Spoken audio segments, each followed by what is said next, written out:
Olá pessoal, hoje nós vamos dar continuidade ao estudo da Lei Orgânica do Distrito Federal. Na última videoaula eu terminei a seção 1 e agora eu vou iniciar a seção 2, que fala da competência comum. Então, vamos estudar agora a competência comum. Eu sou enfermeira e o meu nome é Amanda Moura. Aqui no artigo 16, diz que é competência do Distrito Federal em comum com a União. O que seria essa competência comum que o Distrito Federal ele tem com a União? É quando dois entes têm competência para a mesma matéria, mas cada um limitado à sua área de atuação. Então, o DF ele tem essa competência comum com a União, só que limitado à área dele, que é estadual. Ela pode ser exercida por todos os entes da federação, podendo, portanto, ser simultaneamente exercida, desde que respeitados os limites constitucionais. A competência comum, ela é administrativa. E já a competência concorrente, que nós veremos logo em seguida da competência comum, é quando tanto um quanto o outro ente, eles podem ter competência sobre qualquer área dentro de certa matéria. Mas isso eu vou falar mais à frente quando a gente chegar na competência concorrente, aí eu vou falar mais detalhadamente sobre ela. Ok? Então vamos conhecer essas competências comuns que o Distrito Federal tem com a União. A primeira delas é zelar pela guarda da Constituição Federal, desta lei orgânica, das leis e das instituições democráticas. Então, a primeira competência comum é essa: zelar pela Constituição, pela lei orgânica, as leis e das instituições democráticas. O segundo inciso diz que também é competência comum conservar o patrimônio público. O terceiro fala que proteger documentos e outros bens de valor histórico e cultural, monumentos, paisagens naturais notáveis e sítios arqueológicos, bem como impedir sua evasão, destruição e descaracterização. Proteger o meio ambiente e combater a poluição em qualquer de suas formas. Preservar a fauna, a flora e o cerrado. Proporcionar os meios de acesso à cultura, à educação e à ciência. Prestar serviços de assistência à saúde da população e de proteção e garantir a pessoas portadoras de deficiências com a cooperação técnica e financeira da União. Combater as causas da pobreza, a subnutrição e os fatores de marginalização, promovendo a integração social dos segmentos desfavorecidos. Inciso 9, fomentar a produção agropecuária e organizar abastecimento alimentar. 10º, promover programas de construção de moradias e a melhoria das condições habitacionais e de saneamento básico. 11º, registrar, acompanhar e fiscalizar as concessões de direitos de pesquisa e exploração de recursos hídricos e minerais em seu território. Estabelecer e implantar política para a segurança do trânsito. E o parágrafo único deste artigo 1º foi acrescentado aqui no ano de 2014 pela emenda número 80. A gente tem que ficar atento a essas alterações que foram feitas recentemente, porque pode ser que em concursos públicos, nesses concursos de agora, vá cair essas alterações e a gente tem que ficar atento porque eles querem testar se nós conhecemos a lei e se nós estamos verificando as atualizações. Então, parágrafo único é por lei complementar deve fixar norma para a cooperação entre a União e o Distrito Federal, tendo em vista o equilíbrio do desenvolvimento e o bem-estar no âmbito do território do Distrito Federal. Então, se cair desta forma um parágrafo único em qualquer questão de prova de concurso, você já vai saber. Então, todas essas foram as competências comuns, que é quando os dois entes, tanto o DF quanto a União, têm competência para a mesma matéria. Só que nós sabemos que a competência comum, ela é administrativa. Agora, nós vamos conhecer as competências concorrentes, que inicia a seção 3 da Lei Orgânica do Distrito Federal. E no artigo 17º, diz que compete ao Distrito Federal, concorrentemente com a União, legislar sobre, aí nós vamos conhecer. Mas antes a gente tem que saber o que seria essa competência concorrente do DF para com a União. É quando tanto um quanto o outro ente podem ter competência sobre qualquer área dentro de certa matéria. Então, é quando um quanto o outro ente, eles podem ter competência sobre qualquer área dentro de certa matéria. Mais especificadamente, a competência concorrente, ela é utilizada para o estabelecimento de padrões, de normas gerais ou específicas sobre determinado tema. Prevê a possibilidade de exposição sobre o mesmo assunto ou matéria por mais de uma entidade federativa, no caso a União, os estados e municípios, porém com primazia da União.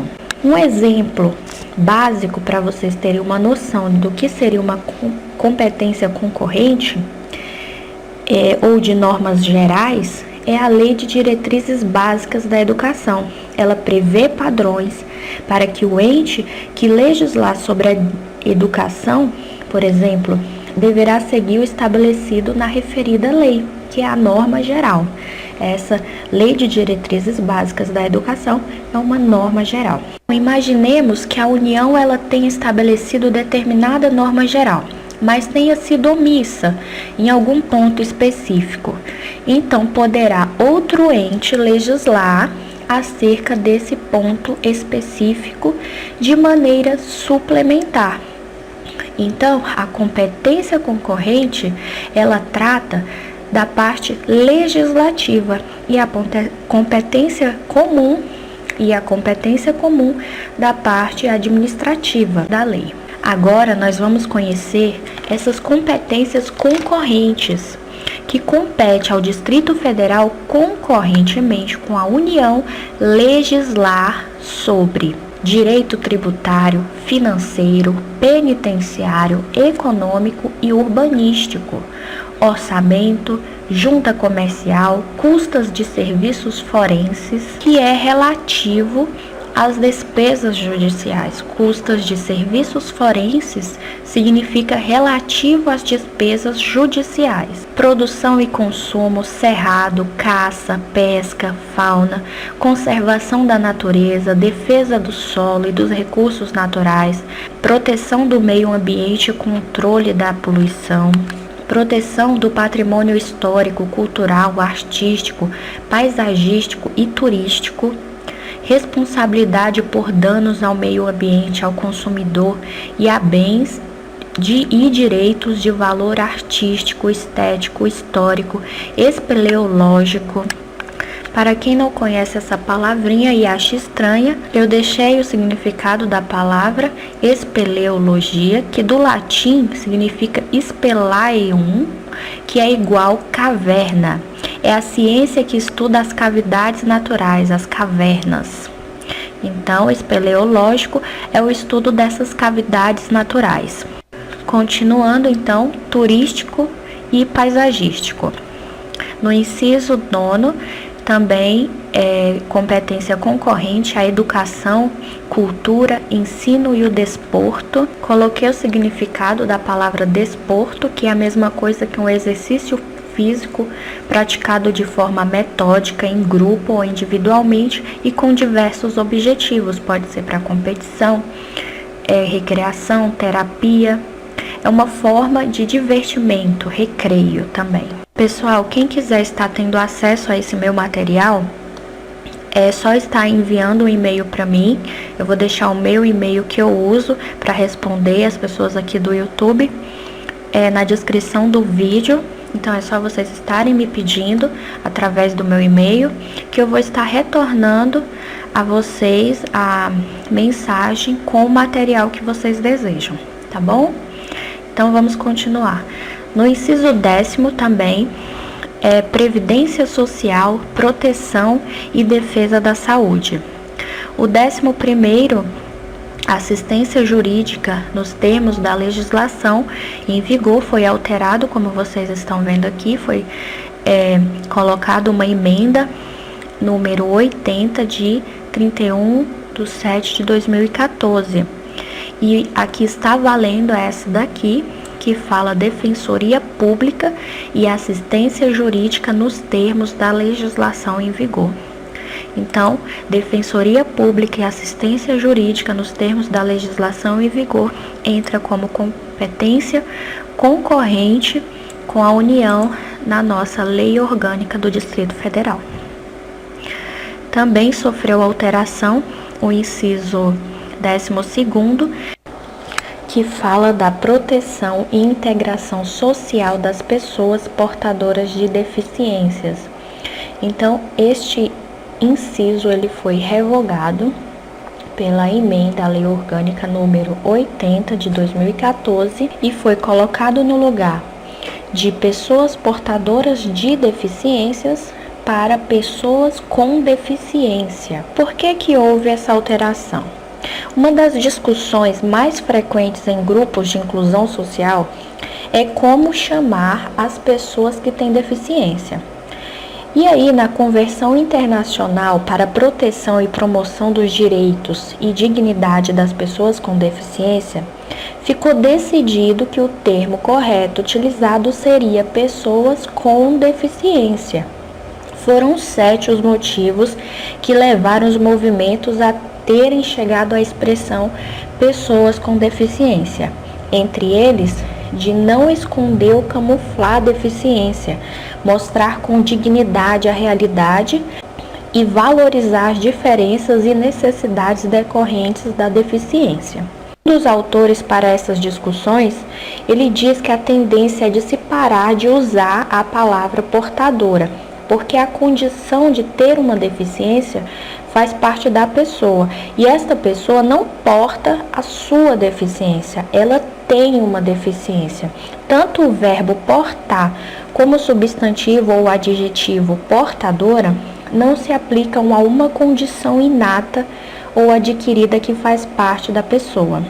Até os dias atuais, muitos nomes já foram utilizados como pessoas portadoras de deficiências, pessoas com necessidades especiais, pessoas especiais ou portadoras de direitos especiais, e todos considerados inadequados por representar valores agregados à pessoa. Então, a forma correta de se dizer que a pessoa ela é deficiente é falar que ela é uma pessoa com deficiência e não pessoa portadora de deficiência. Foi retirada essa preposição de e foi colocada a preposição com, que é a forma correta, e numa questãozinha de prova eles podem sim, muito bem, para usar de peguinhas, colocar que são pessoas portadoras de deficiência. E, na verdade, o item está errado e sim, pessoas com deficiência. Então, pessoal, vamos ficar atentos. Agora, continuando, aqui no inciso 13º, fala que também é competência concorrente do Distrito Federal com a União a proteção à infância e à juventude. Também a manutenção da ordem e segurança internas. Procedimentos em matéria processual, organização, garantias, direitos e deveres da Polícia Civil. E no parágrafo 1º desse artigo 17º diz que o Distrito Federal, no exercício de sua competência suplementar, observará as normas gerais estabelecidas pela União. Para quem não sabe o que é competência suplementar, eu vou falar. É uma subespécie da competência concorrente. É aquela que preenche os vazios da norma geral. Para alguns, ela é complementar. Então, ela vai servir como algo complementar. E no parágrafo 2º diz que, inexistindo lei federal sobre normas gerais, o DF exercerá competência legislativa plena para atender suas peculiaridades. A competência legislativa plena, ela sempre vai ter que respeitar os parâmetros constitucionais, inclusive quando a União legislar. Então, competência plena quer dizer que quando não há qualquer lei federal dando parâmetros, o Estado ele vai poder suprir a ausência com lei própria, que debaixo dos limites constitucionais poderá livremente inovar. No parágrafo 3º diz que a superveniência de lei federal sobre normas gerais suspende a eficácia de lei local, no que lhe for contrário. Superveniência tem o significado que é aquilo que vem depois. Então, quando essa lei federal ela vier depois sobre essas normas gerais, ela vai ter maior poder, ela vai ter supremacia de autoridade sobre a eficácia da lei local, no que lhe for contrário. E o que vai passar a valer é o que está em lei federal. Bom, pessoal, eu terminei a seção 3ª, assim também como o capítulo 3º, e agora eu vou dar início ao capítulo 4º, que fala das vedações. Vedações, para quem não conhece, é a mesma coisa que proibições. E aqui no artigo 18, diz que é vedado, que é a mesma coisa que proibido, ao Distrito Federal. E logo abaixo tem todas as proibições que cabe o Distrito Federal obedecer. Então vamos conhecê-las. No inciso 1º, diz que a primeira proibição é estabelecer cultos religiosos ou igrejas, subvencioná-los. E aqui eu coloquei a definição de subvencionar porque tem algumas palavrinhas diferentes que eu acredito que muita gente fique em dúvida, assim como eu fiquei. Então, subvencionar significa conceder subsídio. É uma concessão de dinheiro ou vantagem feita pelo governo para estimular a produção, geração de emprego e outros objetivos nobres, entre aspas. Então, subvencionar esses cultos religiosos ou igrejas, isso é proibido ao Distrito Federal. Não pode, não é permitido conceder dinheiro a eles ou vantagem de alguma forma. Embaraçar-lhes o funcionamento ou manter com eles ou seus representantes relações de dependência ou aliança, ressalvada na forma da lei a colaboração de interesse público. Então, tem aí uma exceçãozinha, que é essa ressalva, que na forma da lei é possível manter com eles relações de dependência ou aliança quando há a colaboração de interesse público. Então, a gente tem que ficar atentos a essas exceções, essas ressalvas que tem na lei orgânica do Distrito Federal, porque os concursos mais difíceis costumam cobrar essas exceções, essas partes que muita gente não atenta. E hoje em dia, os concursos estão praticamente todos bem difíceis, bem concorridos. Então, aqui no inciso 2º diz que recusar fé aos documentos públicos também é proibido ao Distrito Federal. E o que significa recusar fé? Recusar fé é negar a veracidade e legitimidade do documento público, que é o caso aqui. Mas como assim? Os documentos públicos, como os atos administrativos em geral, diferem-se dos documentos particulares, por serem dotados de fé pública, presumindo-se, portanto, verdadeiros e legítimos, até prova em contrário. Se o servidor ele recusar fé, ele estará desrespeitando a lei a que se obrigou a cumprir. Um exemplo prático para vocês entenderem bem o que significa recusar fé a um documento público. Digamos que um enfermeiro, servidor público, que trabalhou alguns dias no período noturno, ele assinou a folha de ponto todos os dias. Essa folha também é assinada pelo chefe da seção. Em seguida, esse enfermeiro, ele faz requerimento solicitando o pagamento de adicional noturno devido a essas horas trabalhadas. Então, o chefe dos recursos humanos nega o pedido, simplesmente alegando que a folha de ponto não tem valor nenhum. Então, ele está negando fé a um documento público. É isso que significa. No inciso 3º, diz que subvencionar, que a gente já sabe que é concessão de dinheiro ou vantagem, ou auxiliar de qualquer modo com recursos públicos pela imprensa, rádio, televisão, serviços de alto-falantes ou qualquer outro meio de comunicação, propaganda político-partidária ou com fins estranhos à administração pública, também é proibido ao Distrito Federal. E isso é o que mais acontece, principalmente aqui no Distrito Federal, né? Com os nossos políticos que se cansam, aliás, que não se cansam de roubar, de dar o bote. No inciso 4º e último das vedações ao Distrito Federal, diz que doar bens imóveis de seu patrimônio ou constituir sobre eles ônus real, que é a mesma coisa, a grosso modo, quer dizer que representam direitos sobre alguma coisa alheia, bem como conceder isenções fiscais ou remissões de dívidas sem expressa autorização da Câmara Legislativa, sob pena de nulidade do ato. Então, doar bens imóveis de seu patrimônio ou constituir sobre eles ônus real é proibido ao Distrito Federal, assim como conceder isenções fiscais ou remissões de dívidas sem expressa autorização da Câmara Legislativa, sob pena de nulidade do ato. Então, se isso ocorrer, o ato, a pena para esse ato vai ser a sua nulidade, ele não vai valer mais nada, não vai ter nenhum valor. Aqui eu finalizo essa videoaula sobre as competências e as vedações que são direcionadas ao Distrito Federal. Então, na próxima aula, eu vou estar falando do capítulo 5º, que fala da administração pública, iniciando uma nova seção, que é a seção 1ª, e que fala das disposições gerais que cabe à administração pública seguir.